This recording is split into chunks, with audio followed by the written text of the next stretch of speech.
आजम खान और अबू आजमी को झटका। योगी ने सिखाया सबक, मचा हड़कंप। योगी आदित्यनाथ ने आजम खान और अबू आजमी को सबक सिखा डाला है और तो और अखिलेश को भी भरी सभा में नहीं छोड़ा।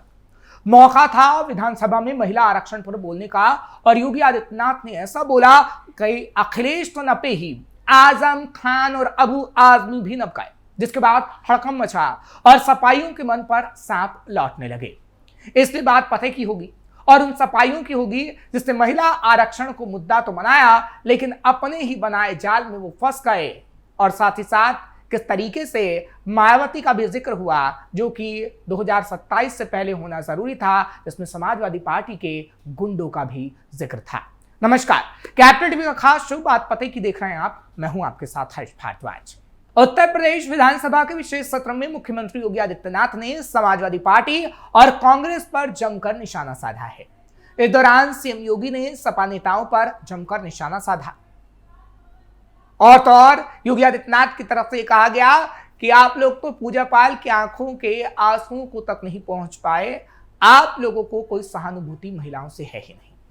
जाति के नाम पर समाज को बांटा जाता है, लेकिन आपकी सहानुभूति वास्तव में महिलाओं के प्रति है ही नहीं, पिछड़ों के प्रति है ही नहीं, दलितों के प्रति है ही नहीं, सब दिखावा है। सीएम योगी ने कहा कि स्टेट गेस्ट हाउस कांड और पूजापाल का प्रकरण और इस प्रकार के अनेक उदाहरण ऐसे हैं जो आप सबके सामने हैं। आपके नेताओं के बयान, जेल की यात्रा कर रहे आजम खान के बयान हों, आपके पूर्व सांसद एसटी हसन के बयान हों, मुंबई में अबू आजमी के लगातार महिला विरोधी बयान हों, या फिर आप लोगों के वो सभी नेताओं के बयान जिसके बारे में मैं तो कह सकता हूं कि काले कर्मों से जो राजमहल सजाते हैं वह इतिहास में कलंक बन जाते हैं। यानी अखिलेश यादव और उनके नेताओं को योगी ने कलंक बताया और यह भी कहा कि यही कलंक बनने का काम आप लोगों ने 17 अप्रैल को लोकसभा के अंदर किया। यानी समाजवादी पार्टी ने, कांग्रेस ने, डीएमके ने, टीएमसी ने, क्योंकि महिला आरक्षण बिल को पास नहीं होने दिया गया। योगी ने कहा जहां पर नारी गरिमा के लिए, नारी सशक्तिकरण के लिए उठाए जाने वाले कदम को काफी महत्वपूर्ण माना जा रहा था, वहां पर आपने इस बिल को गिराकर महिलाओं को अपमानित किया, जिसका सम्मान आपने कभी नहीं किया। दुनिया के अंदर तमाम इस्लामिक देश 3 तलाक की कुप्रथा को नहीं मानते, लेकिन आप हैं सुधरेंगे नहीं, वही कठमुल्लापन की ओर देश को ले जाना चाहते हैं। देश कहां जा रहा? यह देश फतवे की राजनीति बंद करवा चुका है, लेकिन आप उसको मानने को तैयार नहीं। 3 तलाक के बिल का आप लोगों ने विरोध किया और किस तरीके से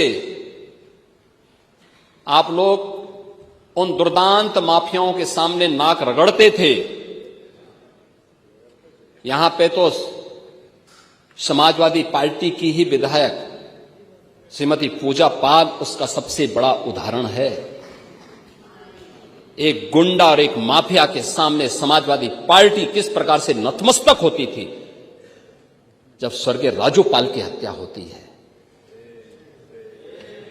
आप लोग यानी उस पूजा पाल की आंखों के आंसुओं को भी नहीं पहुंच पाए थे। आप लोगों की कोई सहानुभूति नहीं थी।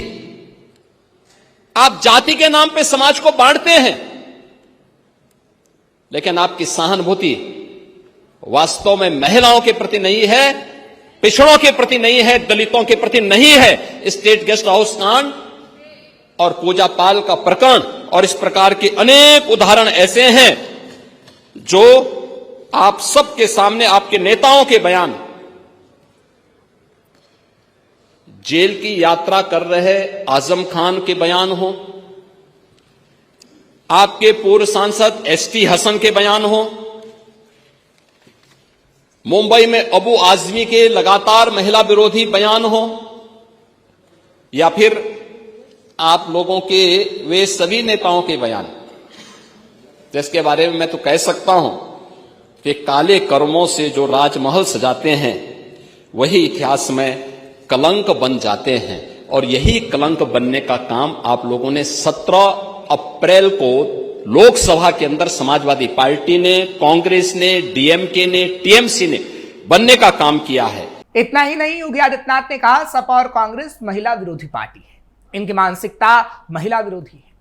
पूर्ववर्ती सपा सरकारों पर हमला बोलते हुए योगी ने कहा कि मुझे 1995 की वो घटना भी याद है जब स्टेट गेस्ट हाउस में बसपा सुप्रीमो मायावती के साथ सपा नेताओं ने अभद्रता की थी। स्वर्गीय ब्रह्मदत्त द्विवेदी अपनी जान पर खेलकर सपा के गुंडों से भिड़े थे, दंगाइयों से भिड़े थे, जब जाकर बसपा सुप्रीमो की जान बच पाई थी। शाम के समय महिलाएं घर से बाहर नहीं निकला करती थीं। सपा राज में महिलाओं पर अत्याचार होता था। सीएम योगी ने कई और बातें कही। सीएम योगी की तरफ से कहा गया कि सपा सरकार के समय जनता के बीच नारा था, देख सफाई बिटिया घबराई। उस जमाने में अच्छे घरों की लड़कियां यूपी में नहीं पढ़ पाती थी, घर वाले उनको बाहरी राज्यों में पढ़ने के लिए भेजते थे। आज हमारी सरकार में महिलाओं को पूरी सुरक्षा है, वो शान से यहां पढ़ाई और नौकरी कर रही हैं।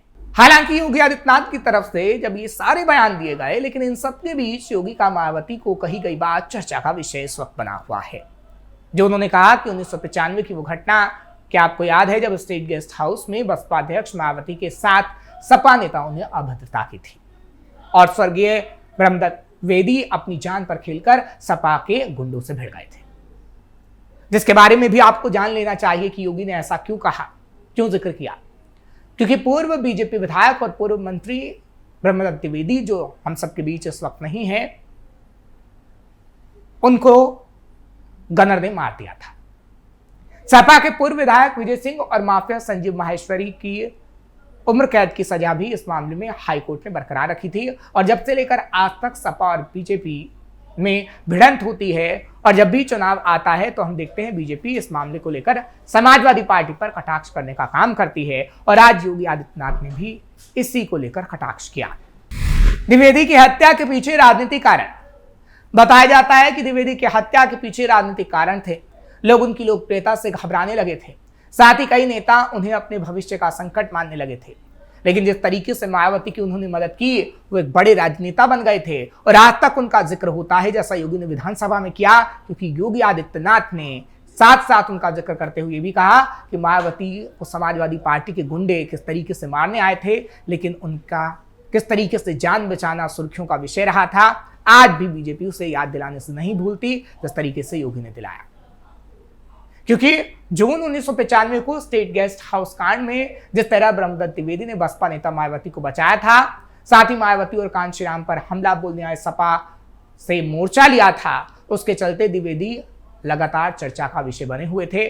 और आज भी इतिहास के पन्ने जब पलटे जाते हैं तो उनका नाम सामने आता है।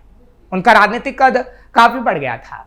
उन्होंने मुलायम सिंह के राजनीतिक विरोधी उपदेश सिंह चौहान को जिस तरह संरक्षण दिया और उन्हें मुलायम के इलाके से घुमाते हुए लखनऊ लेकर आए, उससे भी उनकी छवि काफी बेहतर बनी और वो समाजवादी पार्टी से सीधे टक्कर लिया करते थे। गेस्ट हाउस में क्या हुआ था? 1993 में सपा बसपा गठबंधन के बाद मुलायम सिंह यूपी के मुख्यमंत्री बने, लेकिन जून 1995 में तालमेल सही न बैठ पाने पर बसपा ने गठबंधन तोड़ने की घोषणा कर दी। अब मुलायम सिंह अल्पमत हो गए थे। सरकार बचाने के लिए सपाई आपा खो बैठे और ऐसी घटना हुई जो आज भी मुलायम और मायावती के बीच दुश्मनी की वजह और राजनीति के माथे का दाग बनी हुई है। क्योंकि हम उसी गेस्ट हाउस कांड का जिक्र कर रहे हैं जिसका आज जिक्र योगी आदित्यनाथ की तरफ से किया गया। हालांकि इस मामले को जो मायावती सुनती हैं तो आग बुबूला हो जाती है। दरअसल लखनऊ के मीराबाई गेस्ट हाउस के कमरा नंबर 1 में मायावती रुकी हुई थी। इस दौरान समर्थन वापसी से भड़के सपाइयों ने कमरे को घेर लिया और हथियारों से लैस लोगों ने मायावती को गंदी गालियां सहित जाति सूचक शब्दों का इस्तेमाल किया, उन पर हमला करने लगे। दरअसल रिपोर्ट्स के मुताबिक सपाइयों ने दरवाजा भी तोड़ा, विधायकों को जबरदस्ती मुख्यमंत्री आवास लेकर जाकर समर्थन में हस्ताक्षर तक करवा लिए। बताया जाता है कि इस घटना में मायावती को बचाने वाले ब्रह्मदत्त द्विवेदी ही थे और उनकी वजह से उनकी जान बच पाई थी, क्योंकि उन्होंने अकेले सपा के गुंडों से लोहा लिया था और भिड़ गए थे। ब्रह्मदत्त की हत्या के बाद मायावती उनके घर जाकर फूट फूट कर रोई भी थी और जब उनकी पत्नी ने चुनाव लड़ा तो मायावती ने अपने को उनका भाई बताते हुए उनके लिए वोट तक मांगे थे और उनके खिलाफ कोई प्रत्याशी खड़ा भी नहीं किया था। द्विवेदी की वजह से ही बची मायावती। दरअसल द्विवेदी राम जन्मभूमि आंदोलन में भी काफी सक्रिय थे। 90 के दशक में वो सूबे के बड़े ब्राह्मण राजनेता भी माने जाते थे। अटल बिहारी वाजपेयी के काफी नजदीकी नेताओं में माने जाने वाले द्विवेदी के बारे में 93-94 में ये चर्चा आम थी, यानी 1993 और 94 में कि द्विवेदी भविष्य के मुख्यमंत्री हैं। और ये चर्चा यूं ही नहीं थी, उनकी तुलना उस समय के दिग्गज नेता मुलायम सिंह यादव और कल्याण सिंह से हुआ करती थी। लगातार जीत और लोकप्रियता का चढ़ता हुआ ग्राफ ही शायद उनका सबसे बड़ा दुश्मन बन गया। बसंत पंचमी 9 से 10 फरवरी 1997 की रात जब वो फर्रुखाबाद में अपने मित्र रामजी अग्रवाल के भतीजे के तिलक समारोह में शामिल होकर बाहर निकले और अपनी कार में बैठने लगे, उसी समय उन पर ताबड़तोड़ फायरिंग कर दी गई। यानी समाजवादी पार्टी के गुंडों ने यह हमला किया। और तो और इससे पहले जब बसपा प्रमुख मायावती पर जब हमला हुआ था तो द्विवेदी ने ही उनकी जान बचाई थी। और इसलिए मायावती आज तक द्विवेदी का एहसान मानती हैं और बीजेपी नेता द्विवेदी थे, इसलिए बीजेपी आज तक इस मुद्दे को भुनाती है, चाहे विधानसभा के अंदर हो या फिर बाहर। और समाजवादी पार्टी को उनके गुंडों का कृत्य बताती है कि कैसे समाजवादी पार्टी के गुंडे मायावती तक को नहीं छोड़ रहे थे, तो आज कैसे वो महिलाओं का सम्मान कर पाएंगे। और यही बात योगी आदित्यनाथ की तरफ से भी डंके की चोट पर विधानसभा के अंदर बोली गई। फिलहाल आपको ये खबर कैसे लगी कमेंट सेक्शन में जरूर बताएं। खबर को लाइक शेयर करें, कैपिटल टीवी को सब्सक्राइब करना मत भूलिएगा।